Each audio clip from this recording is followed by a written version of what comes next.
Good morning students, कैसे हो? पढ़ाई अच्छी चल रही है? गुड। तो चैप्टर को आगे बढ़ाते हैं।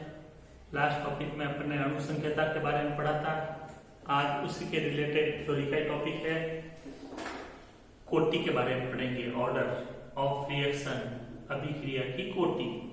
तो मैंने अणु संकेतक के साथ में आपको एग्जाम्पल दिया था नोट का कि अपने पॉकेट में 50 और 2000 का नोट है।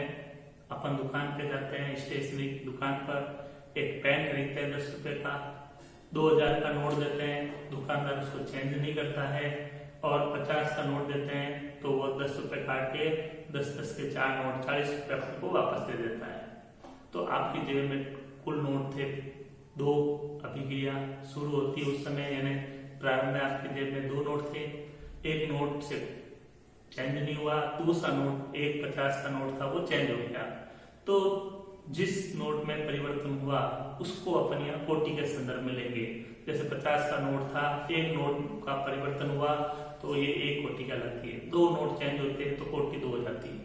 तो कोटि का तात्पर्य है कि किसी अभिक्रिया के दौरान जिन जिन अभिकारक अणुओं की, अभिकारक को क्रियाकारक भी कह सकते हैं, जिन क्रियाकारक अणुओं की, परमाणुओं की सांद्रता में परिवर्तन होता है, जिस जिस अणु की सांद्रता में परिवर्तन होता है उन अणुओं की संख्या को, क्रियाकारक के अणुओं की संख्या को अपन कोटि कहते हैं। कुल अणु तो अणु संकेता हुए, और जिन अणुओं की सांद्रता में परिवर्तन होता है उनको अपन कोटि कहते हैं। तो अभिक्रिया के दौरान सारे अणुओं की सांद्रता में परिवर्तन ही होता है। तो जिन जिन अणुओं की सांद्रता में परिवर्तन होगा उन अणुओं की संख्या को अपन कोटि कहेंगे। तो परिभाषा समझ में आई? इस परिभाषा को लिखते हैं अपन।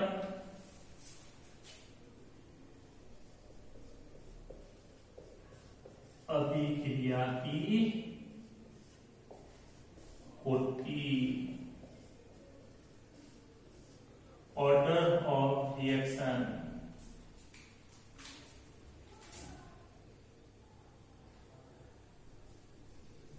किसी अभिक्रिया के दौरान, अभिक्रिया के दौरान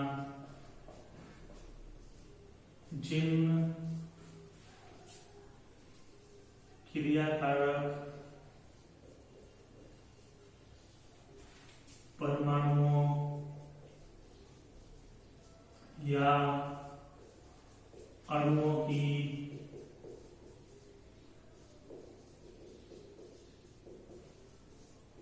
सांद्रता में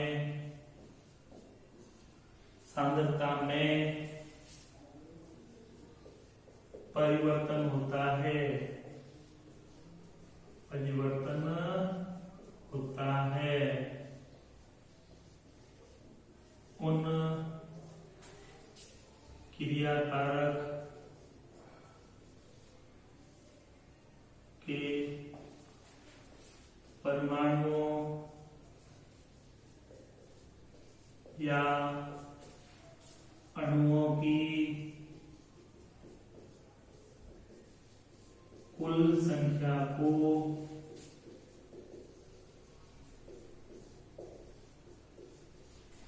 अभिक्रिया की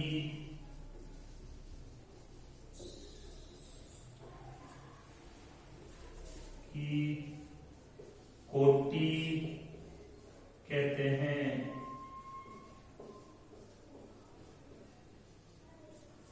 किसी अभिक्रिया के दौरान जिन क्रियाकारक परमाणु या अणुओं की सांद्रता में परिवर्तन होता है, सांद्रता में परिवर्तन होता है, उन क्रियाकारक के परमाणु या अणुओं की कुल संख्या को कोटि कहते हैं। जिनकी सांद्रता में परिवर्तन होगा उन क्रियाकारक अणुओं की संख्या को कोटि कहते हैं। एक और परिभाषा लेते हैं अपन, दूसरे शब्दों में लेंगे। वेग निर्धारक पर अभिक्रिया होती है, उसकी क्रिया विधि देखते हैं। क्रिया विधि में 3-4 पद होते हैं, तो उनमें से जो धीमी गति से पद होता है वो वेग निर्धारक पद कहलाता है, यानी उस अभिक्रिया का वेग उस पद से निर्धारित होता है। अभिक्रिया किस वेग से चल रही है, तो उस वेग को निर्धारित करने वाला क्रिया विधि का जो पद होता है उसको अपन वेग निर्धारक पद कहते हैं। तो किसी भी अभिक्रिया का वेग निर्धारक पद जो होता है उसमें उपस्थित अणुओं की, क्रियाकारक अणुओं की कुल संख्या कोटि के बराबर होती है। अपन ये भी लिख देते हैं।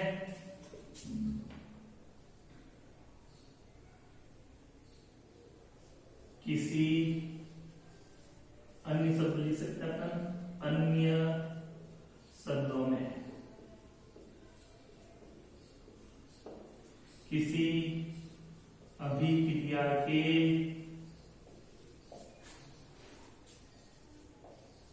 वेग निर्धारक पद में उपस्थित क्रियाकारकों के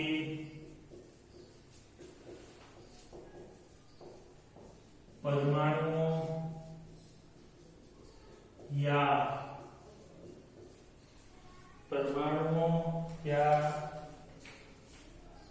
अणुओं की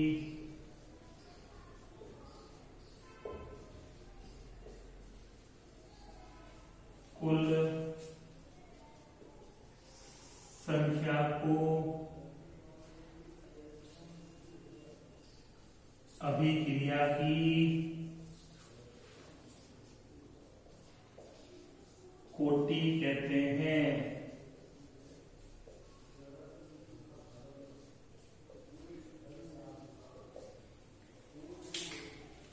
किसी अभिक्रिया के वेग निर्धारक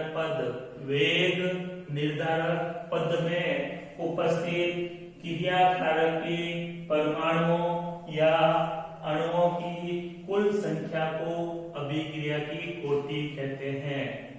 तो दोनों डेफिनेशनों से पता चलता है कि अभिक्रिया के समीकरण को देखकर अपन अभिक्रिया की कोटि नहीं बता सकते हैं। एक्चुअल में कोटि एक प्रायोगिक मान है, मतलब प्रैक्टिकली अपन इसका मान निकाल सकते हैं, सैद्धांतिक मान नहीं निकाल सकते हैं। आगे अपन देखेंगे कोटि का मान भिन्नात्मक हो सकता है। पूर्णांक में तो होता ही है 1 2 3 4, कोटि का मान आपको 1/2, 3/4, 1/4 के पदों में भी मिल सकता है। कोटि का मान ऋणात्मक भी हो सकता है और शून्य भी हो सकता है। शून्य कोटि की अभिक्रिया अपन पढ़ेंगे इस चक्र में, तो कोटि का मान शून्य हो सकता है। अभिक्रिया के दौरान किसी भी अभिकारक की सांद्रता में परिवर्तन न हो तो भी वो अभिक्रिया संपन्न हो सकती है। तो कुछ बातें लिख देते हैं इससे रिलेटेड, फिर अपन इसके उदाहरण देखते हैं। कोटि एक प्रायोगिक मान है। कोटि एक प्रायोगिक मान है। कोटि कैसा मान है? प्रायोगिक मान है, प्रैक्टिकली मान है। प्रैक्टिकली अपन पता लगा सकते हैं, अभिक्रिया को देखकर कोटि का अंदाजा नहीं लगाया जा सकता है। कोटि का मान पूर्णांक के साथ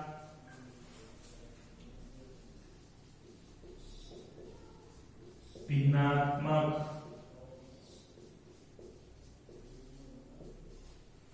कोटि का मान पूर्णांक के साथ भिन्नात्मक हो सकता है।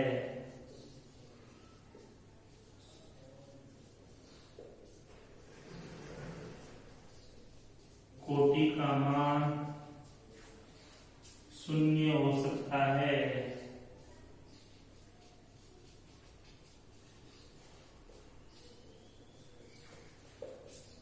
कोटि का मान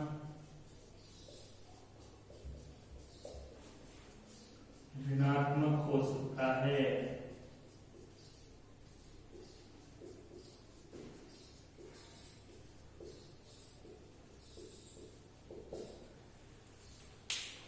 कोटि एक प्रायोगिक मान है। कोटि का मान पूर्णांक के साथ साथ ऋणात्मक भी हो सकता है। कोटि का मान शून्य हो सकता है, शून्य कोटि की अभिक्रिया होती है। कोटि का मान ऋणात्मक भी हो सकता है।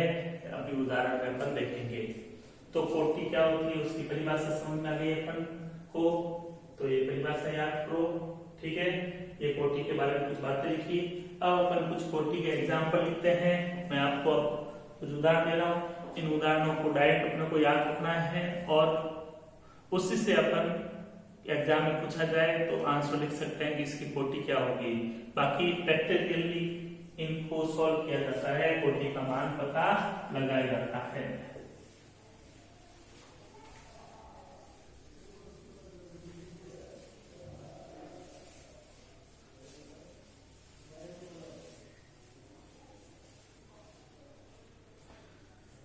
तो पहले अपन लेते हैं शून्य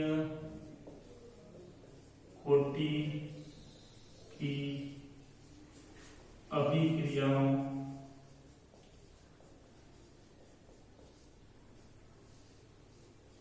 के उदाहरण। बहुत सारे उदाहरण हैं। मैं शून्य कोटि, प्रथम कोटि और द्वितीय कोटि तीनों के तीन उदाहरण बता रहा हूं। इनको याद रखिए, बोर्ड में यही उदाहरण पूछे जाते हैं। इनमें से ही पूछे जाएंगे, इनसे बाहर नहीं पूछे जाएंगे, ठीक है। तो शून्य कोटि के लिए सबसे बढ़िया उदाहरण लेते हैं अपन H2 + Cl2 + 2HCl।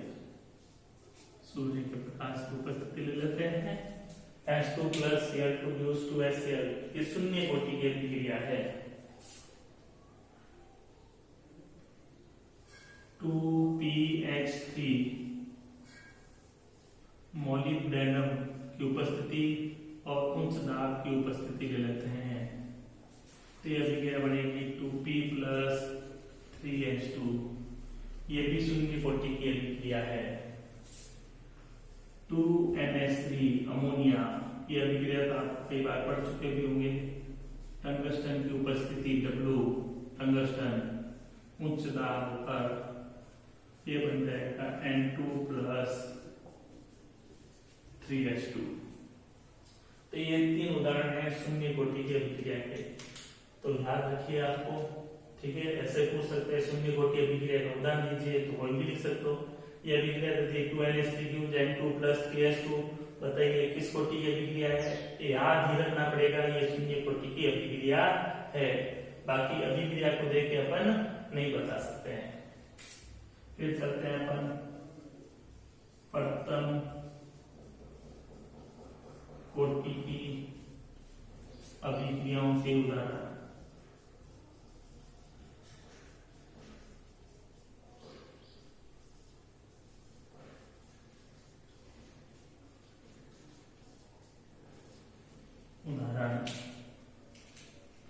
पहला उदाहरण लेते हैं अपन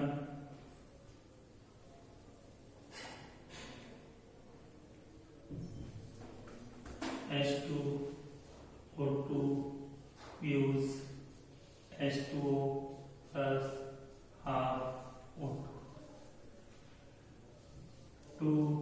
2N2O5 gives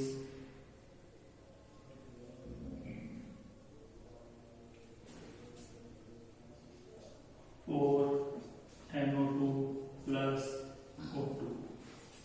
तीसरा लेते हैं CH3 COO C2H5 + H2O। ये इंपॉर्टेंट रिएक्शन है। पूरी ट्वेल्थ में अपन कई चैप्टरों में रिएक्शन पढ़ेंगे। CH3 COOH + C2H5OH। Organic chemistry में भी कई बार आपको कोई अभिक्रिया देखने को मिल जाएगी, ठीक है। तो H2O2 gives H2O + ½ O2 2N2O5। इस अभिक्रिया पे आगे अपन क्वेश्चंस करेंगे। ये एथिल एसीटेट, जल, एसिटिक अम्ल और एथेनॉल, इनके भी अपन नाम वगैरह सब ऑर्गेनिक केमिस्ट्री में अच्छे से समझेंगे। फिर लेते हैं अपन द्वितीय कोटि की अभिक्रियाओं के उदाहरण।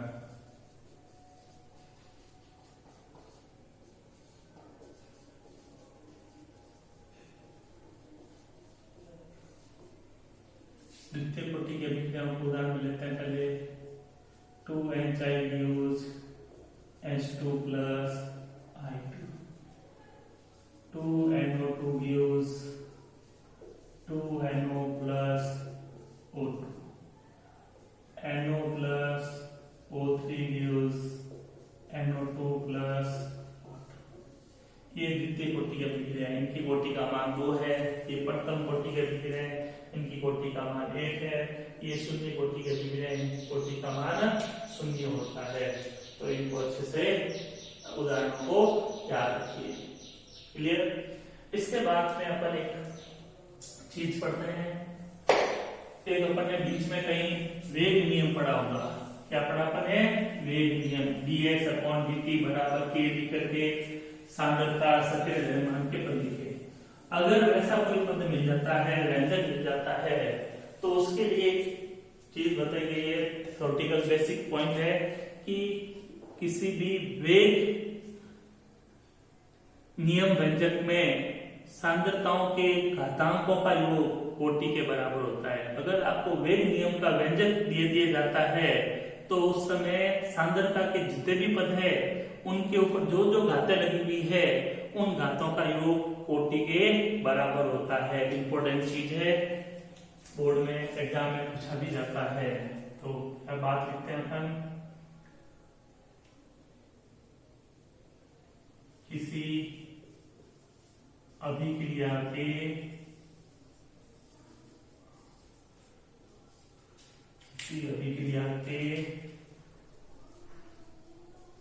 वेग नियम व्यंजक में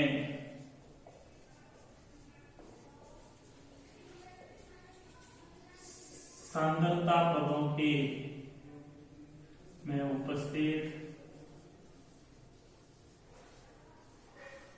सांद्रता पदों के घातांकों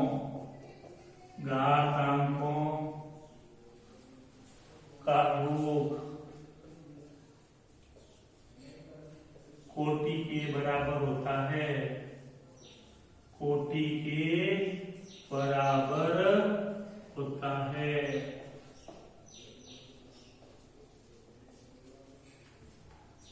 किसी भी अभिक्रिया के वेग नियम व्यंजक में उपस्थित सांद्रता पदों के घातांकों का योग कोटि के बराबर होता है। कैसे उदाहरण लेते हैं अपन।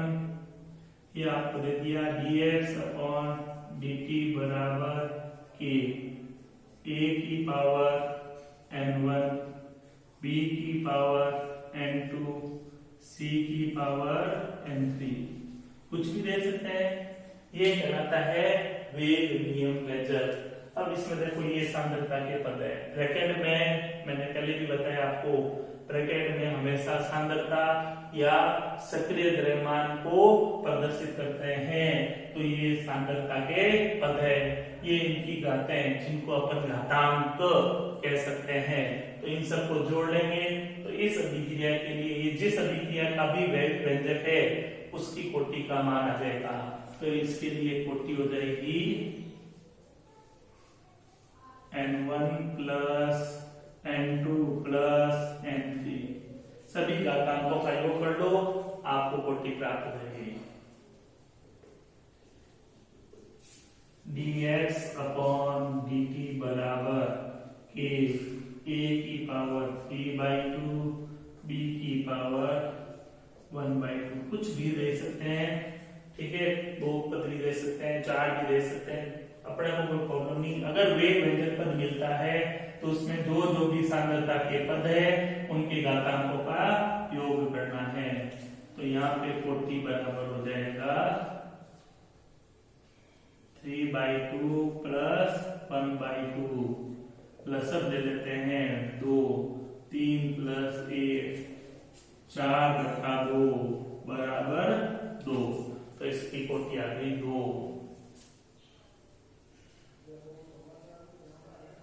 dx अपॉन dt बराबर k a की पावर -1/2 b। अब इसके ऊपर कुछ नहीं लिखा हुआ है तो पहले अपन इसको ऐसे लिख देते हैं k a की पावर -1/2 b की पावर 1। अब देखो घातांकों का योग करेंगे कोटि निकालने के लिए। तो कोटि बराबर -1/2 + 1।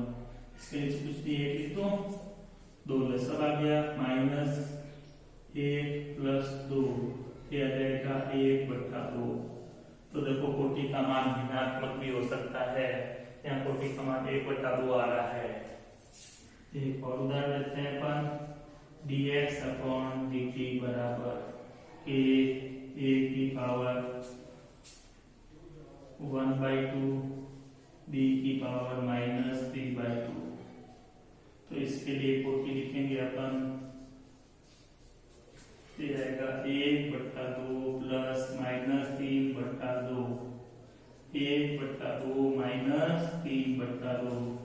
तो लसब आ गया 2 1 - 3 बराबर -2/2 बराबर -1। कोटि का मान ऋणात्मक भी हो सकता है। तो किसी के लिए कोटि निकालने का ये तरीका होता है कि अगर आपको वेग नियम व्यंजक दे दिया जाए तो उस समय घातों का योग कर लीजिए, तो घातों का योग जो भी आएगा वो कोटि के बराबर होता है। तो कोटि क्या होती है और वेग नियम व्यंजक दे दे तो कोटि किस तरह से ज्ञात करते हैं ये समझ में आ गया। तो यहाँ तक जो क्वेश्चन बनते हैं उन पे पहले गौर करते हैं।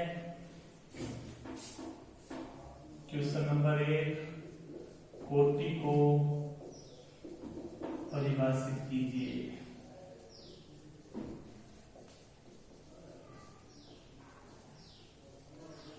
दूसरा, शून्य कोटि अभिक्रियाओं के उदाहरण दीजिए। शून्य कोटि अभिक्रियाओं के उदाहरण दीजिए।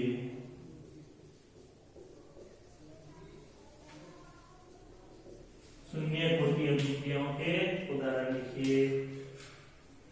इसी तरह से प्रथम कोटि अभिक्रियाओं के उदाहरण लिखिए।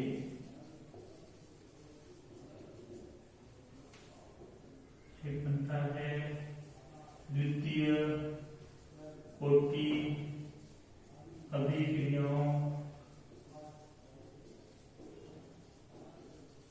के उदाहरण लिखिए।